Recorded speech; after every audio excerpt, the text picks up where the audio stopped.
Day 124. 124 ups.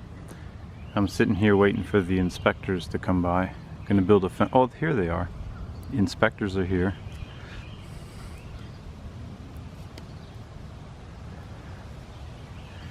I'm putting in fence posts and putting them into clay soil with no concrete.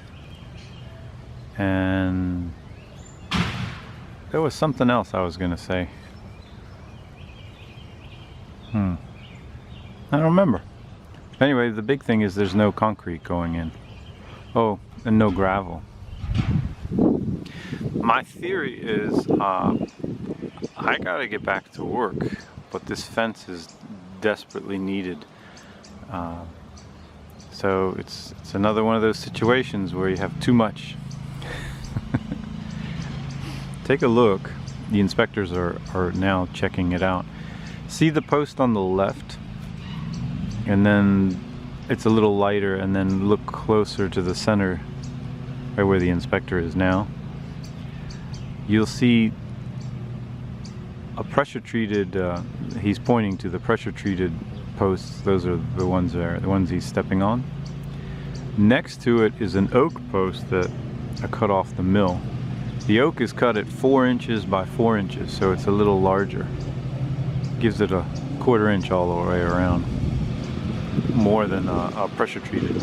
I'm putting in oak posts that were freshly cut a few weeks ago. I'm not too worried if they check. I'm not too worried if they twist or bow, because I'm not putting them in concrete. I think I'll be able to pull one if one went evil banana off to the side. I can just pull it out, switch it out. So there's that age-old question about time. Is it worth the time to do it if you're not going to do it the very best way you know how? I think in this case, I think it's okay, because number one, I live here. The only complaints I'm going to get are maybe from the county. But at this point in time, any fence would look better than what's going on now here.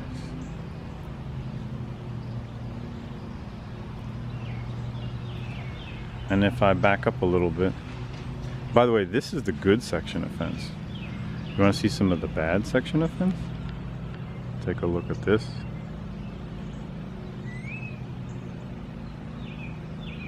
Look there in the distance. Oh, that's my fence. Anyway, what you see from the street is what's most important. And the sawmill was standing here, hence where the fence posts come from. So this fence is coming out about 6 feet. On this end, it's about 6 feet off of the existing line, and on that end, it's going to be about 4 feet. And what that'll do is that'll allow me to set up the sawmill on the inside of the corral area. I'll back up a little bit. Oh, inspectors had something to say about that. So I'll be able to set up the mill on the inside of the corral area. The mill is a 13 horsepower engine. It doesn't make too much noise. The blade does kind of shout a little bit, but I try to, you know, do all my milling around 6:30 Sunday morning, so, you know. No, actually, I'll mill during the middle of the day when most people aren't around, and noise doesn't carry too far. And I don't mill too often. It's a portable mill, so it doesn't live here permanently. However, I like the idea of it sitting around and always being ready to at my fingertips. I don't know if you should use that expression in the sawmill world. Okay, what's going on now is I'm enlarging these holes. I used an 8-inch bit. I think that jumped up to a 10-inch bit. What happens is when you're on, you know, I never know where to hold the camera, because I don't know where the microphone picks up best. But anyway, For the record, I'm making an effort, but I set the end posts, as you may see, and as it happens every single time when you run the string and then try to set your, you know, your line posts to that string, the holes tend to be off. And that's because when you're wrestling with this machine, it's a lot of fun, but a root or something will steer that drill bit, auger bit, sorry. Anyway, so I'm going to enlarge these four. It really doesn't take much time at all.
I'm using a method of controlling the angle of the bit by chalking the wheels.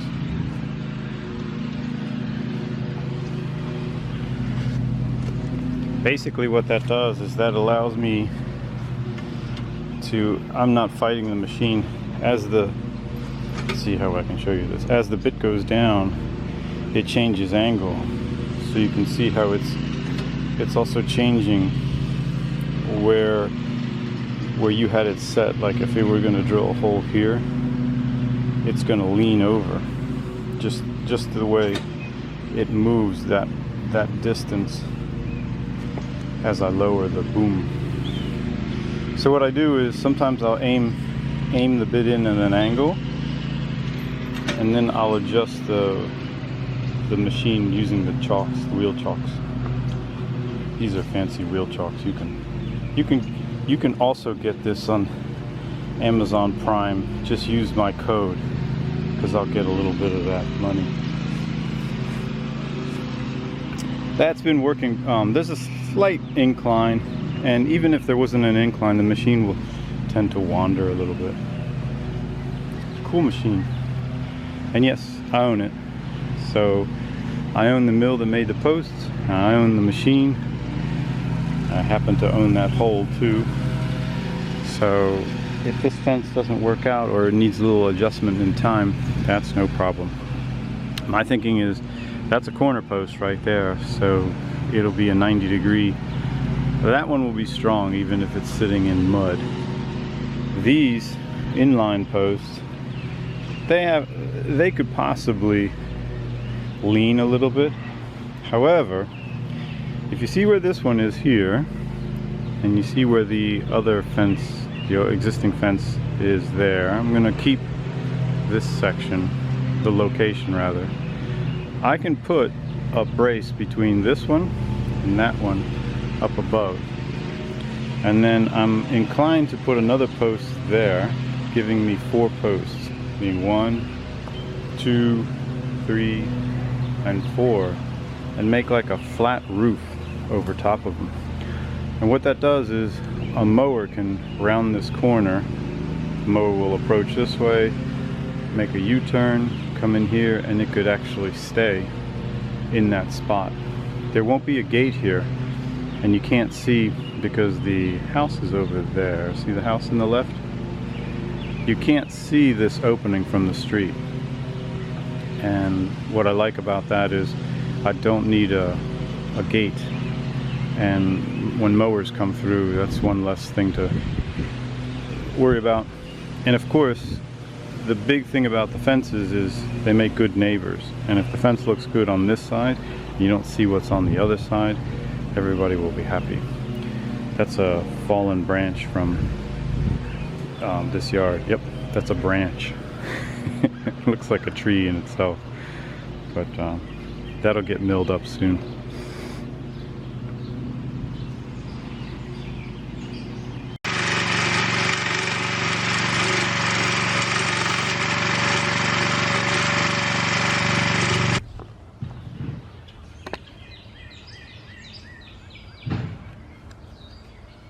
You see me flipping the level end for end? That's how you know, oops, sorry.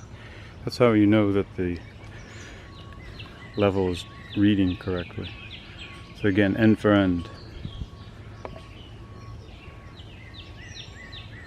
So with this corner post set, I use the word set, but it's just sitting. And so I've got a spacer block in there. I have no idea what the dimension is. It's just a scrap that came off the mill. But I cut that same block, or out of that same piece, I cut a spacer block for the other post. You have to be patient with this type of thing, because when you're setting posts into basically mud, they're going to move around on you. So you, if you get frustrated, you might want to just jump back to concrete. If you were doing a job and you had a few people working with you, it may not be worth playing around unless everyone understands what the object is. Okay, so we have 2 corner posts and a string line between them. So now we have to set these posts according to these markers. This is just a piece of electrical tape. I'll show you how I do this. I put the electrical tape around there and it'll slide. Once you have it in your location, you just squeeze it a little tight. But always be careful, watch this, because it will slide on you while you're working with it. But that electrical tape tells me where I want to be. For example, we'll hook my tape over here. I did the layout centers, and I want to be 6 foot 10 1/4. So I got to come back 3/4 of an inch, which is about there. About, I'm gonna guess right there.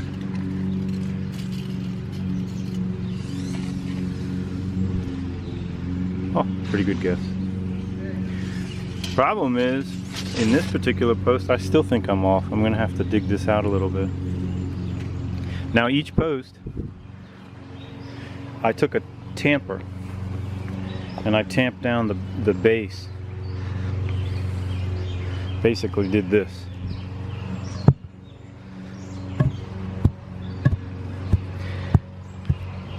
I want that as compact as possible so that our post doesn't actually sink into the ground too much. Another thing I do is I'll throw a couple rocks in there and then drive the rocks in so the post is sitting on a rock. When you're digging holes, rocks seem to be plentiful. So I'm just using what's around. Okay.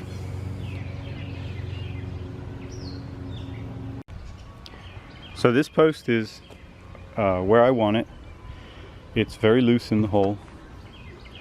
See? Moves around. I'm not moving it too much. I know that the base is where I want it to be. And I've thrown in some of the dirt, just scooped it in with my hand. What I do next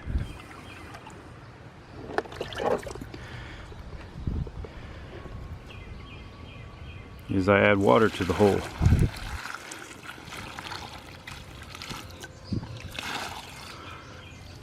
I found that this is clay soil, if that makes any difference, but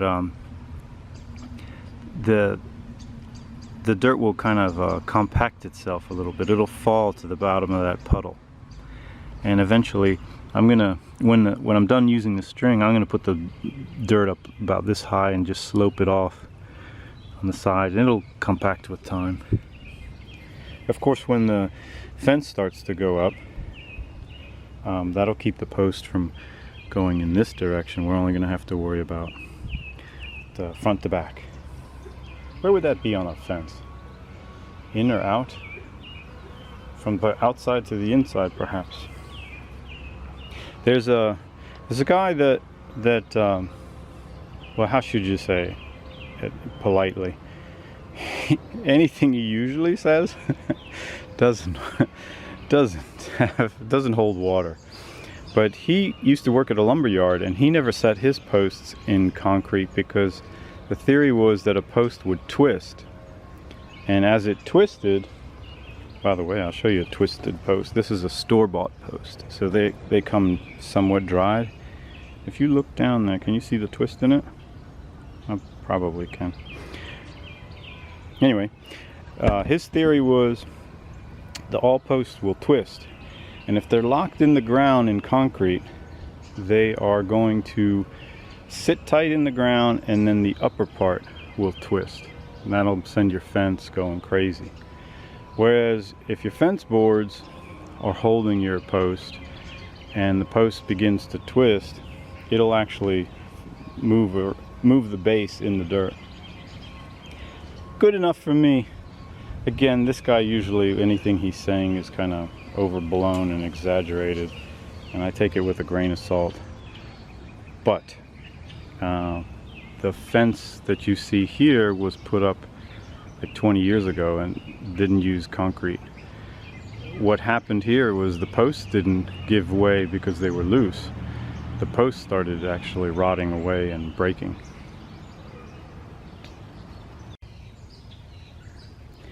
So that's our marker, and the post has been tamped down. Here's our level,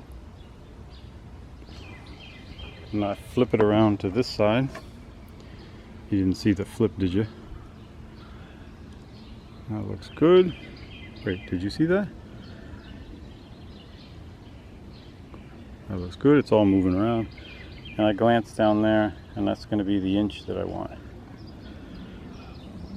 So the next thing is to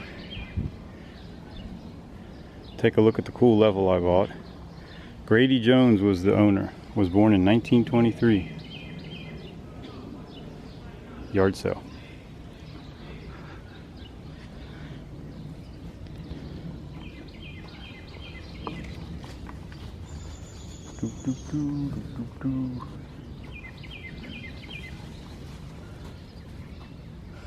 There was a World War II navigator in our family that was born in 1923.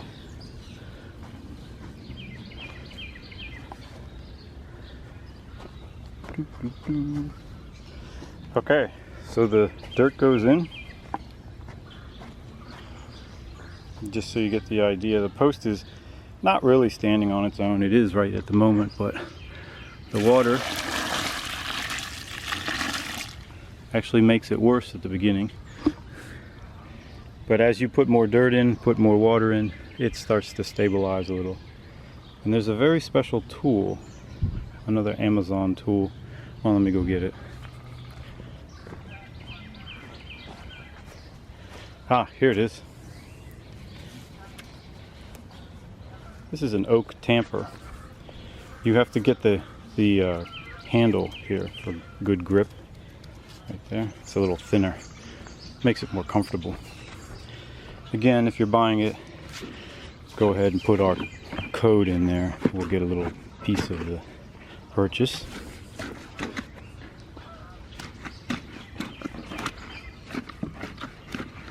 Okay, I'll use both hands, and I'll take all this backfill and fill it up, and you'll see the post in a second.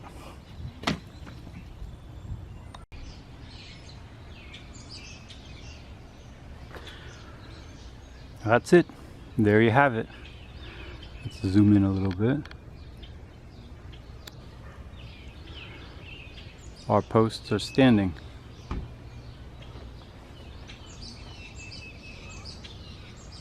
Now I admit, I started out by building a house and didn't know the ins and outs. So when you build your first house, you're kind of a perfectionist. From there, I kind of went on to high-end trim work. So I tend to be pretty meticulous, to my downfall.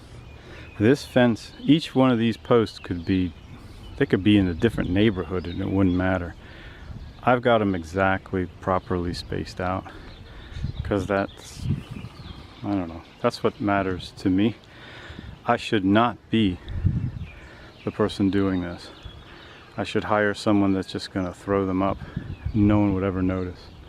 Well, I say no one, but the inspectors are back. They've been gone for a couple hours.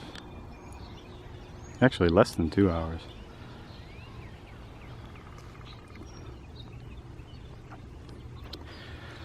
So these came out really well, and the reason is I enlarged these center holes to make it easier to put them in, and I was putting them in by myself. If you had 2 people, it would go a lot better. So where does a post rot? Get your one in better. Okay, where does the post rot? Is it on top? I've got this sloped. Not that that matters. That's actually how the chainsaw that's how the chainsaw cut the log. Does it rot in the middle? Does it rot in the ground? Well, the answer is right here on this old one. So that was in the ground. What's that look like? 18 inches? And right at the grass line where the water hits, splashes, and the post stays wet, that's where the rotting took place. And this post, it would still hold.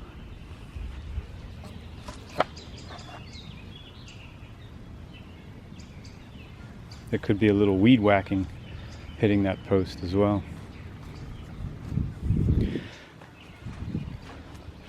Here's another view. The new fence, that's the one on the left. How does this look like from here? They're in line, huh?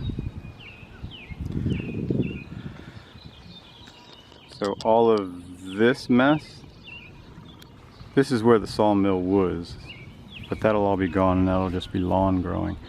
And that kind of sawmill clutter, that'll be on the opposite side of the fence.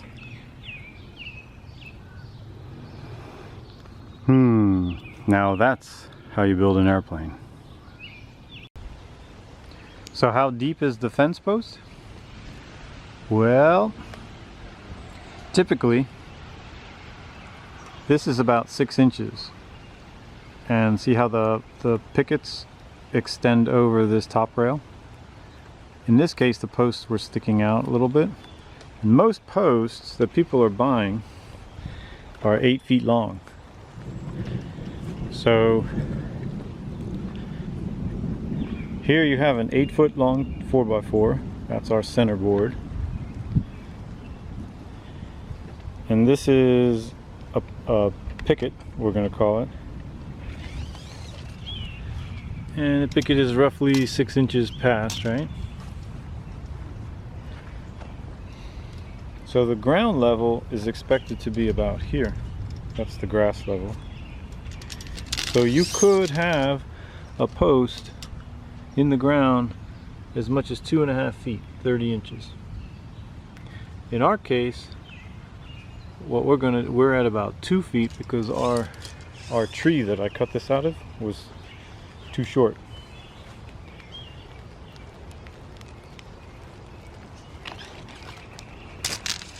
but that doesn't faze me at all. So we're going to be in the ground about almost 2 feet, right about there. You'll see many installers where once they have the posts up, they didn't dig the holes very deep, and they'll actually lop the tops off. They'll run a chalk line and drop the tops off. So they may only be around 18 inches. Honestly, I'm more than happy with 18 inches of depth. It's good enough by me.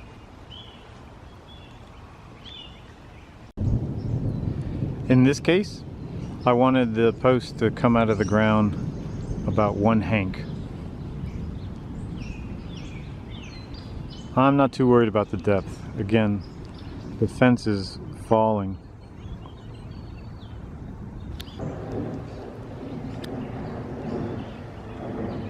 So there are posts. Pretty straight, huh? Again, the new fence is on the left.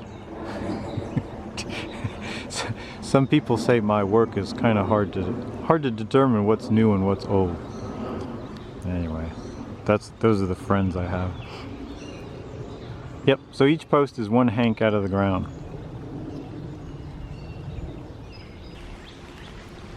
How much is a hank? I don't use feet or meters when building fences. I just use a hank. Let me see if I can find one and show you.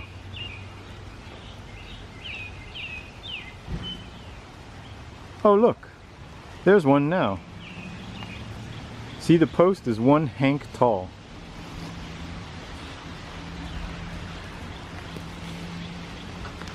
Thanks for keeping me company. I have some tricks for the rails coming up soon.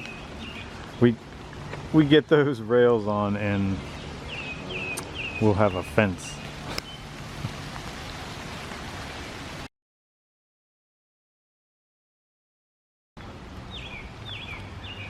Thank you all.